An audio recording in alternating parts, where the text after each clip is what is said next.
لبيك اللهم لبيك لبيك لا شريك لك لبيك إن الحمد والنعمة لك والملك لا شريك لك لبيك اللهم لبيك. السلام علیکم ورحمۃ اللہ وبرکاتہ. نحمده ونصلي على رسوله الكريم. اما بعد فاعوذ باللہ من الشیطان الرجیم. بسم اللہ الرحمن الرحیم. رب اشرح لي صدری ويسر لي امری واحلل عقدۃ من لسانی یفقهوا قولی. چند باتیں طواف کے حوالے سے مزید. خواتین اپنے طواف کو نماز کی جماعت کھڑے ہونے سے کافی پہلے مکمل کر لیں. جو ہی اذان ہو یا اذان قریب ہو تو وہ مطاف چھوڑ دیں، ورنہ مطاف میں نماز کے لیے جگہ نہیں ملتی خواتین کو، کہ خواتین کا ایک مخصوص چھوٹا سا حصہ ہے اور اس میں سب خواتین بعض اوقات پوری نہیں آتی اور وہ پہلے سے بھی بھرا ہوتا ہے. اس طرح پریشانی بھی ہوتی ہے اور بعض اوقات مرد حضرات خواتین کے پیچھے نماز پڑھتے ہیں، اس سے نہ ان کی نماز ہوئی نہ ان کی ہوئی. اسی طرح طواف کے دوران وزنی سامان نہیں کیری کرنا چاہیے، کہ کتابوں سے بھرا ہوا بیگ آپ کندھے پہ ڈال لیں، یا پھر آپ پانی کی بوتلیں اٹھا کے طواف شروع کر دیں، یا سب کے جوتے آپ ہی سمیٹ لیں ثواب کے لیے کہ میں بیگ لے لیتی ہوں سب کا. بہتر یہ ہے کہ خالی ہاتھ ہوں، ورنہ ضروری اشیاء ایسی جگہ رکھی ہوئی ہوں کہ جو آپ کے ساتھ دوسرے لوگوں کو تکلیف نہ دے. کیونکہ اگر آپ نے بیگ کندھے پہ ڈالا ہوا ہے تو وہ بیگ آپ کو تو کچھ نہیں کہے گا، لیکن جو پاس سے گزرے گا اس سے ٹکرائے گا. اگر آپ گننا شروع کر دیں تو سینکڑوں لوگوں کو آپ تکلیف دے کے وہاں سے نکلیں گے. کیا طواف کیا آپ نے؟ ہر شخص نے آپ سے دھکا کھایا، ٹکرایا، اس کو چوٹ لگی، اور اپنے طور پہ آپ نیکی کر رہے ہیں کہ سب کا سامان آپ نے اکٹھا کر لیا. تو ایسی نیکی سے پرہیز کریں. بعض لوگ طواف کے دوران دوسروں کو آبزرو کرتے رہتے ہیں اور ساتھ ساتھ تبصرہ بھی جاری رہتا ہے. انتہائی اذیت ناک بات ہوتی ہے، بہت تکلیف دے. تو ہمیں اپنے طواف پر توجہ رکھنی چاہیے، ادھر ادھر نہیں دیکھنا چاہیے کہ لوگ کیا کر رہے ہیں. بعض اوقات وہاں پر صفائی کرنے والے دوڑ بھاگ کے صفائی کر رہے ہوتے ہیں، وہ منظر لوگوں کو بہت اچھا لگتا ہے، اٹریکٹ کرتا ہے، تو وہ ضرور ایک دوسرے کو بتاتے ہیں کہ دیکھو کیسے صفائی کر رہے ہیں، کتنی تیزی سے بھاگ رہے ہیں، کتنے ٹیکٹ فلی جگہ بنا رہے ہیں، یہ فلاں ملک کے لگتے ہیں، کتنے خوش قسمت ہیں، وغیرہ وغیرہ. تو پھر اس سے اجر و ثواب کم ہوتا ہے اور خصوصاً دوسروں کی عبادت میں آپ مخل ہوتے ہیں. کیونکہ جو شخص آپ کے ساتھ ہے ہو سکتا ہے وہ کوئی دعا مانگ رہا ہو. اب اگر وہ آپ کی بات کا کوئی جواب نہیں دیتا تو یہ بھی بد اخلاقی، اور اگر وہ آپ کو جواب دینے لگتا تو وہ دعا کا سلسلہ بار بار ٹوٹ رہا ہے، اور خشوع کا تو ٹوٹ ہی جائے گا. تو طواف کر کے بھی بے چینی باقی رہتی کہ کیا کر کے آئے. تو وہاں ہمیں دوسروں کی غلطیوں کے بارے میں فکر مند ہونے کے بجائے اپنی غلطیوں کا سوچ کر استغفار کرنی چاہیے. طواف ایک واحد ایسی عبادت ہے پورے حج کے سفر میں کہ جس میں عورت کا پاک ہونا، باوضو ہونا ضروری ہے.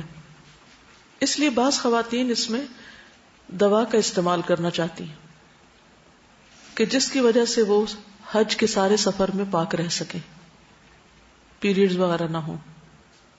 اس کے بارے میں دو آراء ہے. ایک رائے تو یہ کہ قدرت کے قانون میں دخل اندازی نہیں کرنی چاہیے، جو چیز اللہ کی طرف سے ہے اس کو ایکسپٹ کر لینا چاہیے.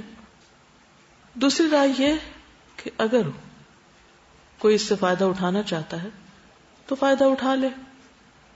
اور یہ مشورہ صرف آج کے دور میں نہیں، ابن عمر کی رائے میں، ابن عمر اس دور میں بھی، صحابہ کے دور میں، ان کی رائے میں اگر کوئی عورت دوا استعمال کرے جس سے حیض وقتی طور پر رک جائے تاکہ وہ طواف زیارہ کر سکے تو کوئی حرج نہیں. اور آپ نے ایسی عورتوں کے لیے درخت اراک کا پانی تجویز کیا. درخت ہے ایک جس کا نام ہے اراک، اس کا پانی تجویز کیا. اس سے وقتی طور پر پیریڈز رک جاتے ہیں، پھر انسان اپنا کام کر کے بعد میں چھوڑ دے تو دوبارہ شروع ہو جاتے ہیں. آج کل کچھ دوائیاں بھی ملتی ہیں، لیکن ہمیشہ یاد رکھیے کہ کبھی بھی ڈاکٹر کے مشورے کے بغیر دوا نہ لیں. اگر آپ کا ایسا کچھ ارادہ ہے تو پہلے ڈاکٹر سے کنسلٹ کریں، کیونکہ ایک جیکٹ سب کو سوٹ نہیں کرتی. طواف مکمل کرنے کے بعد وَاتَّخِذُوا مِن مَقَامِ إِبْرَاهِيمَ مُصَلَّى، اس آیت کا کچھ حصہ پڑھتے ہوئے مقام ابراہیم کی طرف آئیں.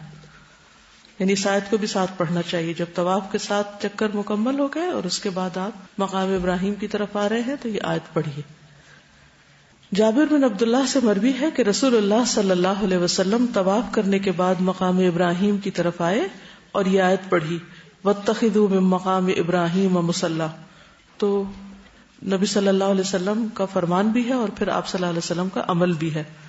آپ نے مقام ابراہیم کو اپنے اور بیت اللہ کے درمیان کیا، یعنی آپ نے مقام ابراہیم سے باہر کی طرف نماز ادا کی، یعنی پہلے بیت اللہ، پھر اس کے بعد مقام ابراہیم اور پھر آپ کی نماز. یہاں طواف کے 2 نفل ادا کریں. پہلی رکعت میں سورۃ الکافرون اور دوسری رکعت میں سورۃ الاخلاص پڑھیں. عبداللہ بن ابی اوفا سے مروی ہے کہ رسول اللہ صلی اللہ علیہ وسلم نے عمرہ کیا تو آپ نے کعبہ کا طواف کر کے مقام ابراہیم کے پیچھے 2 رکعتیں پڑھی.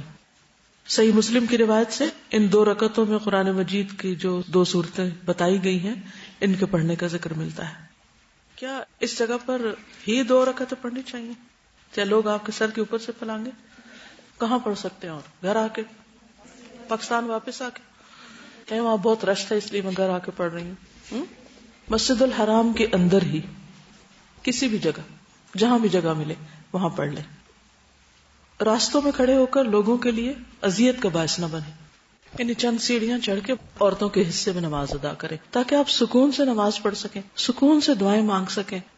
معاذ بن انس جوہنی رضی اللہ عنہ روایت کرتے ہیں کہ فلاں غزوے میں، یعنی غزوے کا نام نہیں لیا بلکہ فلاں غزوے میں اللہ کے نبی صلی اللہ علیہ وسلم کے ہم رکاب تھا تو لوگوں نے منزلوں پر پڑاؤ کرنے اور خیمے وغیرہ لگانے میں بہت تنگی کا مظاہرہ کیا، بالکل ساتھ ساتھ لگا لیے کہ راستہ بھی نہیں چھوڑا. اب اس بات کو غور سے سنیے کہ لوگوں نے خیمے لگانے میں تنگی کا مظاہرہ کیا اور راستہ نہیں چھوڑا. تو نبی صلی اللہ علیہ وسلم نے اپنا ایک منادی بھیجا، بلند آواز سے پکار کر میسج دینے والا، جس نے لوگوں میں اعلان کیا جو شخص خیمہ لگانے میں تنگی کرے یا راستہ کاٹے تو اس کا جہاد نہیں ہے. تو اگر آج نبی صلی اللہ علیہ وسلم ایسے لوگوں کو دیکھیں جو عین مطاف کے اندر، مطاف کہتے ہیں اس جگہ کو جہاں طواف ہو رہا ہوتا ہے، عین مطاف کے اندر لوگوں کی گزرگاہ کے بیچ میں ڈھیٹ بن کے کھڑے ہو جاتے ہیں، نماز شروع کر دیتے ہیں، حالانکہ بعض اوقات وہ نماز کی جگہ بھی نہیں ہوتی. یہ مقام ابراہیم تک تو پھر تھوڑا دور ہو جاتا ہے، وہ مقام ابراہیم اور کعبہ کے بیچ میں کھڑے ہو جاتے ہیں، جو اور بھی غلط ہے. طواف اور طواف کے نفل جب ہو چکے تو اس کے بعد دل بھر کے، پیٹ بھر کے زمزم پیے. ایک وقت تھا جب زمزم کے کنویں تک لوگ جاتے تھے، پھر بیسمنٹ میں اس کا ایک سسٹم بنا ہوا تھا، اب وہ سب کچھ بند کر کے صرف کولرز میں اویلیبل ہوتا ہے. ابن عباس سے مروی ہے کہ جب حاجر علیہ السلام نے پانی کی تلاش میں مروہ کے چکر لگائے تو انہوں نے دیکھا کہ جہاں اب زمزم کا کنواں ہے وہاں ایک فرشتہ موجود ہے. فرشتے نے اپنی ایڑی یا بازو سے زمین میں گڑھا کر دیا جس سے وہاں پانی ابل آیا.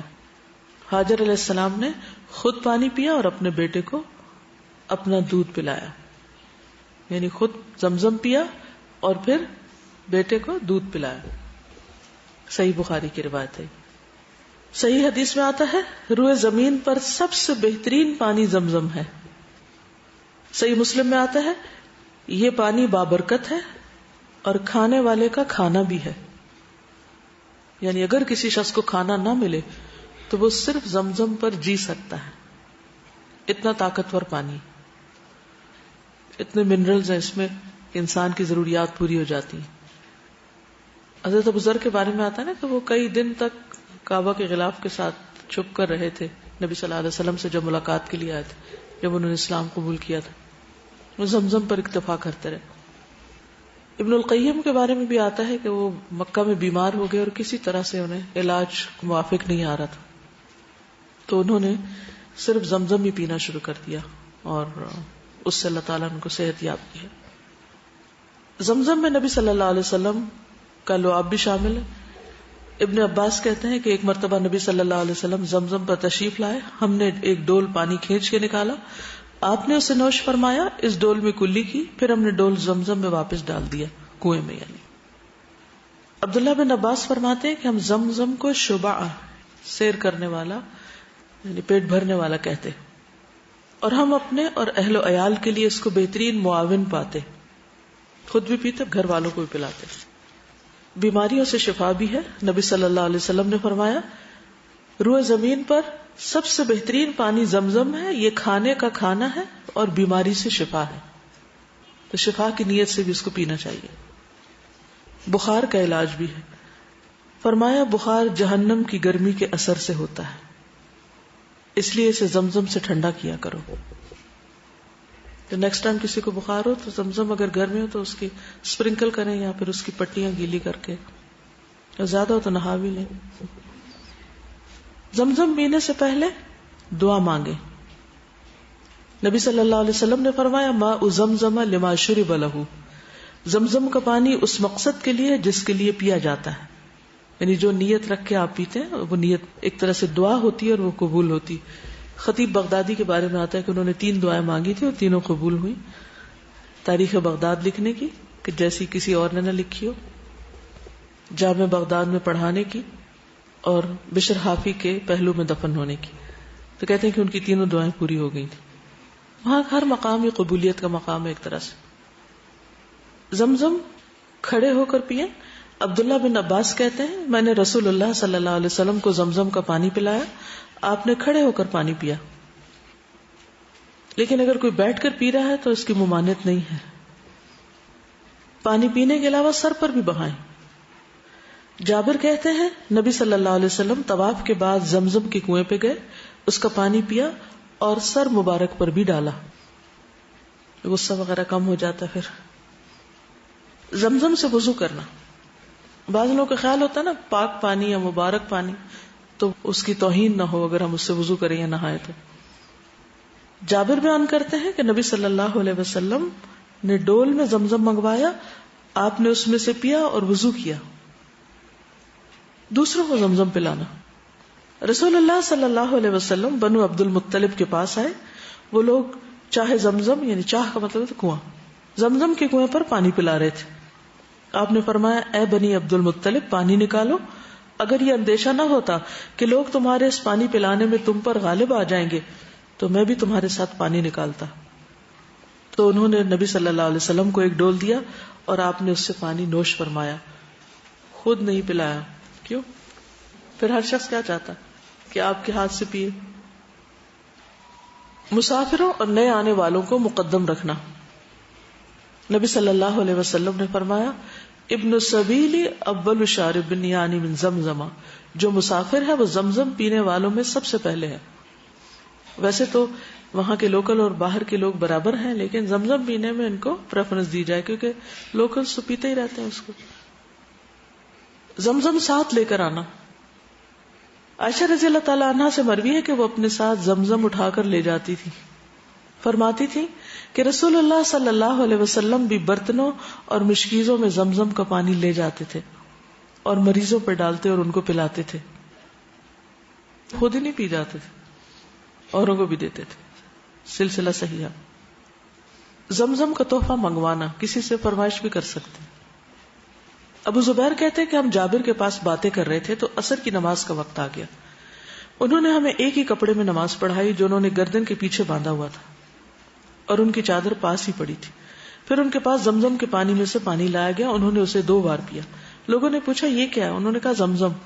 اس کے بارے میں رسول اللہ صلی اللہ علیہ وسلم نے فرمایا زمزم کا پانی جس مقصد کے لیے پیا جاتا ہے وہ وہی مقصد پورا کرتا ہے۔ پھر آپ نے فتح مکہ سے قبل جب آپ مدینہ میں تھے سہیل بن عمر کی طرف پیغام بھیجا کہ ہمیں زمزم کے پانی کا تحفہ ضرور بھیجیں، تو اس نے 2 مشکیں آپ کی طرف بھجوائیں۔ سہیل بن عمر اگرچہ مسلمان نہیں تھا اس وقت۔ کعبہ کے دروازے اور حجر اسود کے درمیان کا حصہ ملتزم ہے۔ ملتزم کا روٹ کیا ہے؟ لازمہ، لام زائی میم، لازم ہونا، چمٹنا۔ زمزم پینے کے بعد ممکن ہو تو ملتزم سے چمٹ کر دعا مانگیں۔ خواتین کو اس کی اجازت نہیں ہوتی وہاں۔ ابن عباس فرماتے ہیں حجر اسود اور دروازے کے درمیان ملتزم ہے۔ ابن عمر یعنی عبداللہ بن عمرو بیان کرتے ہیں کہ نبی صلی اللہ علیہ وسلم دوران طواف اپنا سینہ، اپنا چہرہ، دونوں بازو، دونوں ہتھیلیاں رکن اور دروازے کے درمیان رکھتے تھے.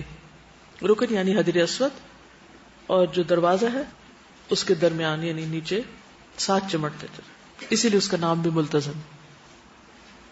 مجاہد کہتے ہیں کہ میں ابن عباس کے پاس آیا، وہ حجر اسود اور دروازے کے درمیان تعوذ پڑھ رہے تھے. تعوذ کا کیا مطلب ہے؟ صرف یہی ہوتا ہے تعوذ. جتنے بھی تعوذات ہیں، تعوذات کا مطلب ہے اللہ تعالیٰ کی پناہ لینا شیطان مردود سے یا مختلف اور طرح کے شر سے. تو وہاں یہ دعائیں پڑھی جا سکتی. ایک اور چیز یہ ہے کہ بیت اللہ کو دیکھ کر اگر کوئی چاہے کہ اپنے ہاتھ بلند کرے تو ایسا کرنا ابن عباس سے ثابت ہے. میرے طواف کے دوران اگر کوئی کر رہا ہے یا ویسے تو کیے جا سکتے. چلیے اب اجازت. سبحانک اللہم و بحمدک اشہد ان لا الہ الا انت استغفرک و اتوب الیک. السلام علیکم و رحمۃ اللہ وبرکاتہ. والنعمة لك والملك لا شريك لك لبيك اللهم والنعمة لك والملك لا شريك لك لبيك اللهم لبيك لك لبيك إن الحمد والنعمة لك والملك لا شريك لك لبيك اللهم لبيك لا شريك لك لبيك إن الحمد والنعمة لك والملك لا شريك لك لبيك اللهم لبيك لا شريك لك لبيك إن الحمد والنعمة لك والملك لا شريك لك لبيك اللهم لبيك لا شريك لك لبيك إن الحمد والنعمة لك والملك لا شريك لك لبيك اللهم لبيك والنعمة لك والملك لا شريك لك لبيك اللهم لبيك لك لبيك إن الحمد والنعمة لك والملك لا شريك لك لبيك اللهم لبيك إن الحمد والنعمة لك والملك لا شريك لك لبيك اللهم لبيك